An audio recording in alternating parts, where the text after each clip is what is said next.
All right, so what do we have here, gentlemen? Well, this would be a McLaren Mark 6B. This would have been built in probably late '67 for the '68 series, the Can-Am, and what they used to call the USRRC series. So these cars were built in England. Bruce McLaren, of course, was a great driver who unfortunately was killed in 1970 testing one of his own cars. But this car really, I think, well, it was certainly the best of its breed at the time. And McLaren was a driver who was not only a good driver, but he was a self-taught engineer.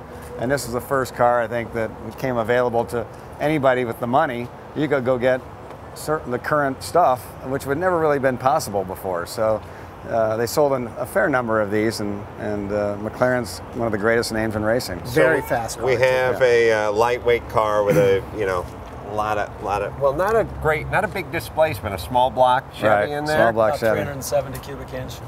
But you said it was putting out about 700 horsepower? 700 horsepower in race trim, about 650 foot-pounds of torque. And of course you rebuild the engine about every 18 to 20 hours to get that kind of power. But and it looks like we have some downdraft Webers on there. Yeah. Yep. 50s? This is before, those are probably 58, I would think. This is before they had fuel injection, but it was still pretty troublesome. the old Lucas injection. Well, that or Hillborn or what have you. And so they used Webers because they were a lot more reliable. The car ran all the time. And the car weighs, well, it doesn't look like it weighs much because a lot of aluminum and fiberglass abound. Under 2,000 pounds, I'm guessing. Probably about 1,600 pounds, something like that. So pretty, not a lot there. Pretty crazy horsepower to weight ratio. And what would be this car's main competition if it was out on the track back in the day? Back in the day, the Can-Am or the USRC was fought by really two manufacturers, Lola Cars and McLaren. Of course, you had Chaparral. You had Chaparral, but that was they didn't sell their cars. Their cars were for Jim Hall only. So it would be, so most of the field would have been made up of what was a Lola T70 or this McLaren Mark 6. Right-hand drive and right-hand shift. Right. Why not left-hand drive if it's a sort of American automobile? Kiwi, man, Adam. Because is it a Kiwi thing? Racetracks go clockwise. Road racing and that's just circuits. where you want to be. And you want the weight, as much weight on the inside of the corner as possible. So, and now they would have to balance that by putting fuel in the left-hand side of the car. Although these cars had fuel because these races were 200 miles long, they'd have fuel on both sides. And that was in the days before they had fuel cells. They were just starting to come in. So you're really sitting in a car full of gasoline. A carcass full of gasoline. Well, that's all right. You have the bib overalls to protect you in case there's a problem. You double up on the short sleeve shirt. Yeah, and some barnstormer glasses. Yeah, what do you need? Yeah, and so this baby, I'm sure, just sips fuel, so you could go all day on, how many gallons would this thing hold? Peter, I don't know. It's about 80 gallons. 80 gallons. It gets about 4 miles to the gallon. I'm thinking of the explosion from 80 gallons of gas at this Hope point. you crashed toward the end of the race. And they had them too. And I imagine the handling and acceleration and everything else at what, 6 pounds a gallon or something like that? Changes dramatically.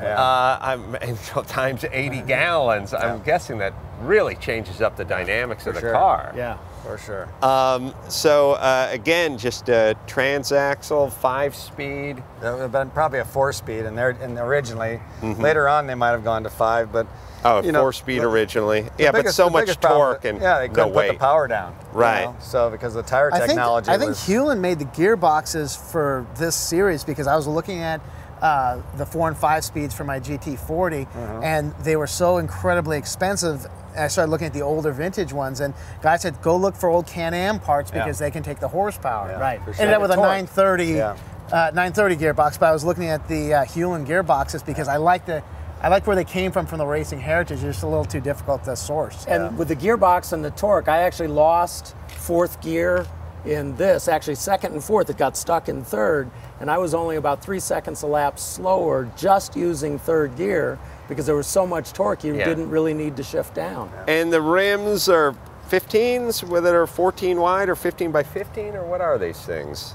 Yeah, I think they're about 15 wide. 12.5 by 15s. Oh, you're looking at it? Yeah, the these are the tires. these are the sensible markings on a tire, not that P275 crap. Well, this idiot didn't know the whole tire thing. He didn't know the metric thing.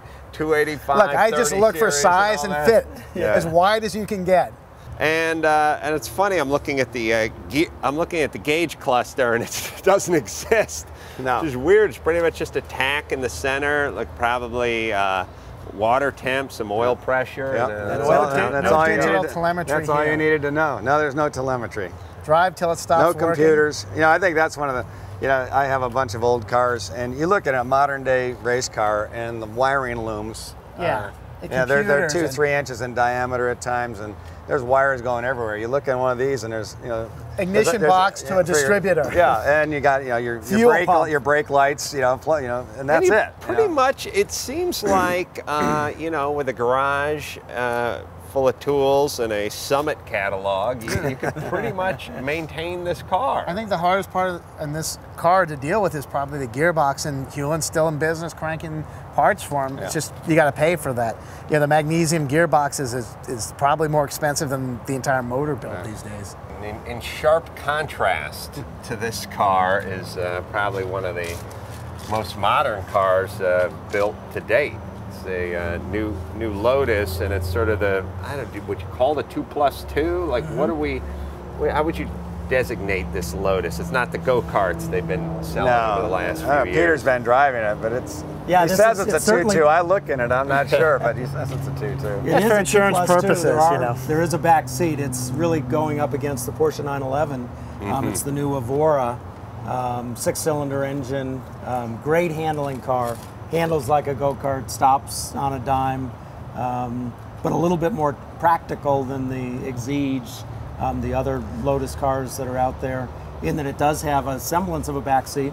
And you can even get a 2+0, which basically you take out the rear seats and you just put in a package shelf. Oh, really? Yes, So throw your luggage in there and take off for the weekend.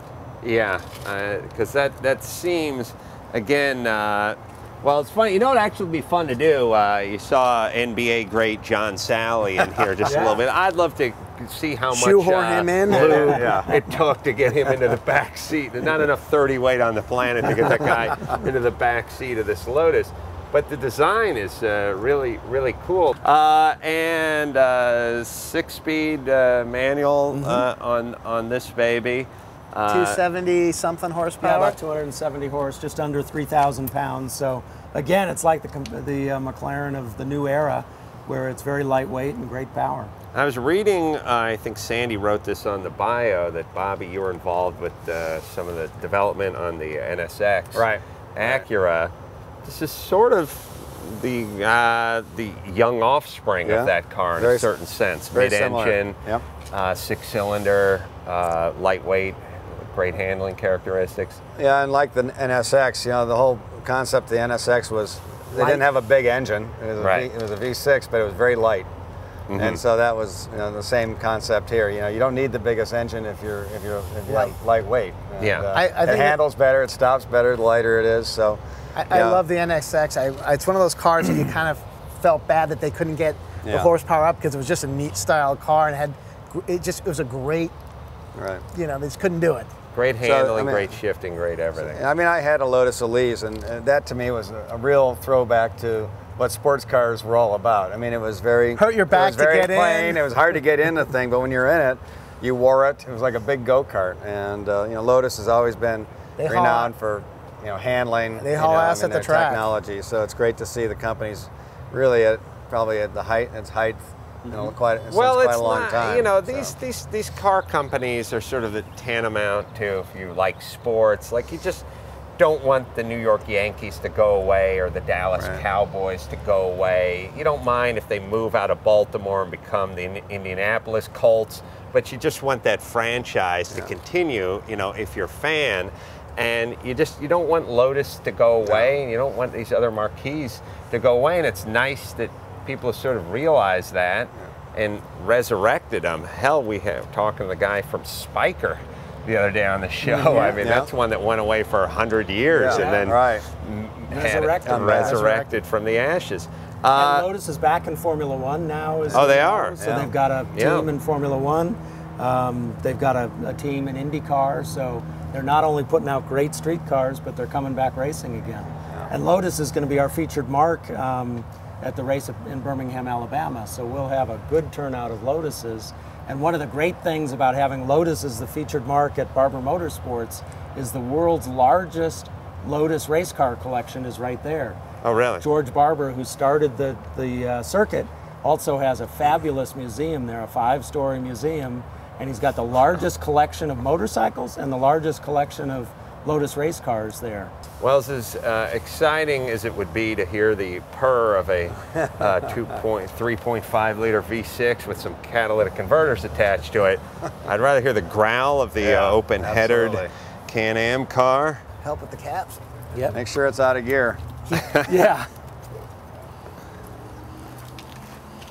I do kind of miss the tennis balls. Yeah, the tennis balls with a spring going They used through to, on the big blocks, the Can-Am, with the McLarens, they had little footballs. They were so, the really? stacks are so big, they put little footballs in them. The little Nerf balls. I love the crazy stacks.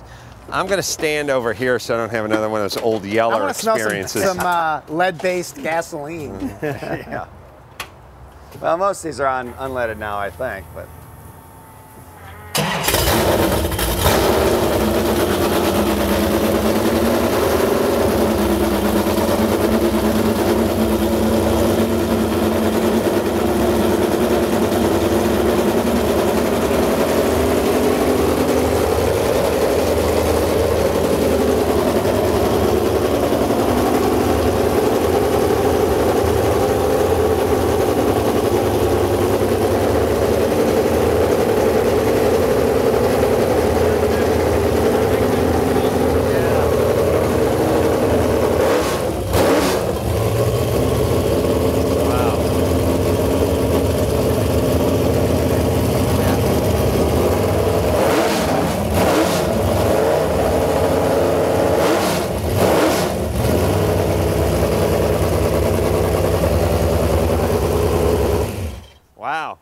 Give it up for the Stig, everybody.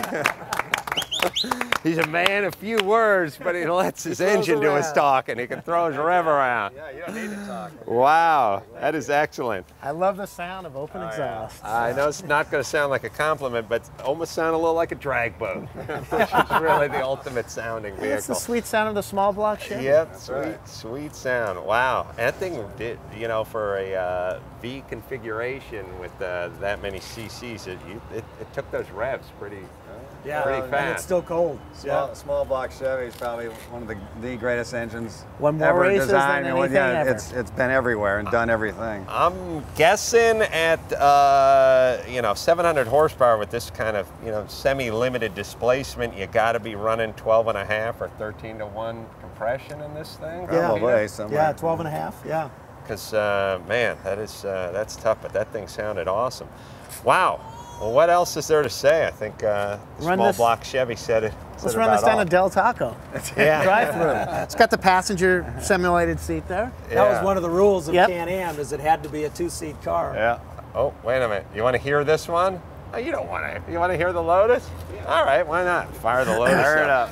Be prepared to be let down, everybody. Yeah, ladies and gentlemen that are listening, this is technology you're going to hear. There you go. Is it on? Oh, woo, hold on, I can't hear. All right. There you go. I'll take the small block Chevy Uncorked. Hey, Peter, Bobby, man, what a thrill. Adam, thank you. Thanks so much for having us. And, Tremendous to meet you, too. Sandy, great meeting you. Excellent. Bring that Datsun out with you. The 510 would be welcome at Barber. I have a 510 that wouldn't be welcome because it's a clone, but I have a Roadster. The 2000 Roadster. Yeah. Absolutely. And hopefully the Camel GTU car. There you go. That's the car. Yep. We look forward to receiving a rejection letter from you people Sorry, very it soon. doesn't meet the mustard. What can I say? So, until next time, this is Adam for Sandy and our good friends Peter and Bobby saying mahalo.